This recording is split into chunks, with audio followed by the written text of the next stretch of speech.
A Genshin Impact Hydro characters rank lists looks different than other Genshin rankings. Unlike Electro characters, the Hydro hierarchy is pretty flat, except at the bottom, where it drops out rapidly. Hydro characters excel at filling fluid roles, sliding between support, DPS and sub-DPS depending on who else is in your party. That means most of them function pretty much the same way, applying Hydro and setting up reactions, though some manage to do their duty more easily and with less fuss than others. So yeah, in this video I will rank all the Hydro characters from bad to good, or you can say worst to best. This list is only based on my opinion, so no offense. At number 12, I have ranked the Hydro Traveler. So the Hydro Traveler is a good idea in theory, but in practice they are really awkward. Their skill is slow and does such a small amount of damage without the right build and all your Hydro constellations. The Hydro Traveler's burst is handy, but it takes careful positioning and a bit of luck. If the enemy moves, you just wasted all the energy for nothing. Number 11,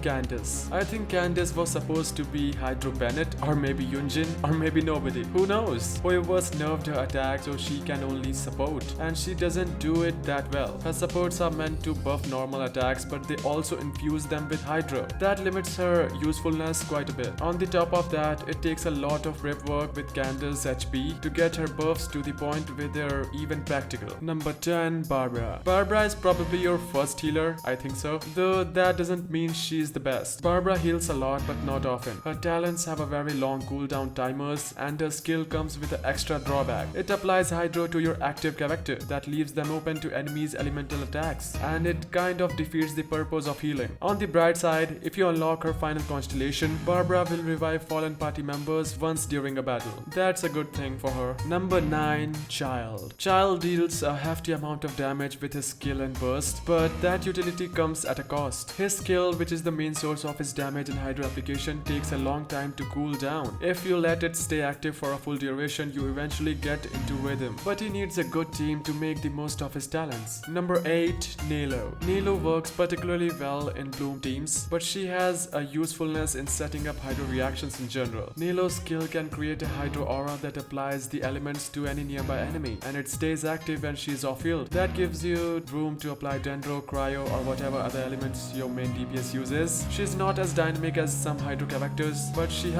gets the job done. Number 7, Mona. Mona does what Nilo can, but slightly better. Her skill draws enemies in and applies Hydro, and her burst deals a large amount of Hydro damage, but what makes her a bit better than Nilo is how her damage scales with energy recharge, which means she can pull off her burst more often. It helps that she uses a catalyst as well. Easy Hydro application without skills. Number 6, Kakom. Kakom is one of the Genshin's top healers. Her skill remains active off-field and heals at intervals without making your character wet, and I mean seriously wet, so you don't get frozen or electroed. Her burst is a little counterintuitive, I would say. It heals when Kokomi uses her attacks, but you don't really get much use from those unless you have set up reactions for her to cause. Still, her talents give her an HP boost and refresh her skill after her burst activates, so it's small annoyance to deal with, right? Number 5, Kamisato Ayato. With the right artifact, weapon and energy recharge, Ayato is a powerful fighter who can set up reactions with his burst. The first few words are also what make him less useful than someone like Yanlan or Neuvillette. Ayato needs artifacts to boost his damage and energy recharge to trigger his burst more often, and something like the Black Sword to restore his HP while he's on the field, but still he's pretty useful. Number 4, Xingqiu. Xingqiu is yet another excellent support character, one you'll usually find in the most meta teams. Despite his unique quality, he does take some step to work properly. Xingqiu's big draw is his Green Sword talent, which activates with his skill and burst and deals Hydro damage with the active character attacks. He is one of the best ways to apply Hydro and deal extra damage while your main DPS goes to town. Number 3, Neuvillette. Neuvillette is one of the best main DPS units in Genshin Impact. Even though he can take a bit of getting used to, he deals extensive Hydro damage with his charge attacks, but you need to get into rhythm of using his skill and burst to create the droplets. He needs to charge his attacks quickly. Once he gets going though, it won't take long to clear the field, especially if you set up some strong elemental reactions. Neuvillette is a greedy DPS and doesn't do well setting up reactions for others. Well, he looks greedy by phase 2. Number 2, Yanlan. Yanlan is what you get if Xingqiu was a 5-star and a woman, and a spy. Anyway, she's a top tier support character who deals respectable amount of damage on her own and supplies Hydro with a burst. Yanlan's skill groups enemies together and produces a fair amount of energy, and then her burst triggers an effect that launches hydro damage when the active character uses their attacks. With the right artifact, she can help your party deal with opposing foes quickly. And finally, number 1, Forena. Forena is amazing, and that's not just recency bias. Her skill deals powerful damage or heals the party, and the creatures it summons stay on the field while Forena switches out. That makes her brilliant at setting up hydro reactions, but it also means you can take advantage of a burst. Forena's burst powers up the party's healing and attack when their HP changes from damage or healing. It requires a tight rotation, but the payoff is exceptional, and that is why she is the best hydro character. But this is just my opinion. Who do you think is the best hydro character overall, and who is your favorite hydro character? Do comment down below, and also tell me what videos I should make next. And yeah, now thanks for watching.